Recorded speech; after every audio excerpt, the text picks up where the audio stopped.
গাজীপুরের কালিয়াকৈর পৌর শ্রমিক দলকে শক্তিশালী এবং গতিশীল করার লক্ষ্যে গতকাল বৃহস্পতিবার বিকেলে ৫ নম্বর ওয়ার্ডের খাড়াজোড়া খন্দকার আব্দুস সালাম কলোনিতে এক প্রস্তুতি সভা অনুষ্ঠিত হয়েছে। বিস্তারিত দেখুন তুষার আহমেদের তথ্যচিত্রে। ৫ নম্বর ওয়ার্ড শ্রমিক দলের সভাপতি মোহাম্মদ আব্দুল লতিফের সভাপতিত্বে ও মোহাম্মদ আব্দুর রহিম এবং মোহাম্মদ খায়রুল ইসলামের যৌথ সঞ্চালনায় এই সভা অনুষ্ঠিত হয়। এতে প্রধান অতিথি হিসেবে উপস্থিত ছিলেন গাজীপুর জেলা শ্রমিক দলের যুগ্ম আহ্বায়ক এবং সাবেক সাধারণ সম্পাদক মোহাম্মদ আলহাজ উদ্দিন যুবরাজ। প্রধান অতিথির বক্তব্যে মোহাম্মদ আলহাজ উদ্দিন যুবরাজ শ্রমিক দলের তৃণমূল পর্যায় থেকে শক্তিশালী করার গুরুত্ব তুলে ধরেন এবং সকলকে ঐক্যবদ্ধভাবে কাজ করার আহ্বান জানান।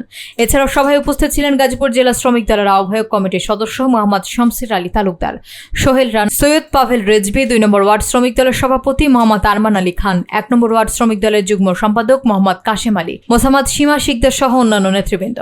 সভার আয়োজকরা আশা প্রকাশ করেন এই প্রস্তুতি সভার মাধ্যমে ৫ নম্বর ওয়ার্ডের শ্রমিক দলের সাংগঠনিক ভিত্তি আরও মজবুত হবে। আওয়ামী লীগের পুলিশের দ্বারা নির্যাতিত ঘরে থাকতে পারে নাই, অবশ্যই তাদেরকে মূল্যায়ন করা হবে।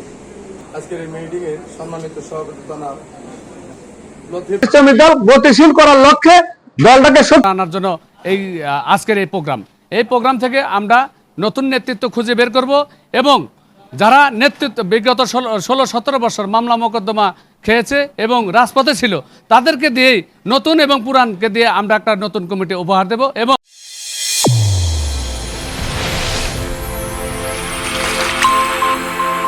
চ্যানেল A1 হৃদয়ের স্পন্দন।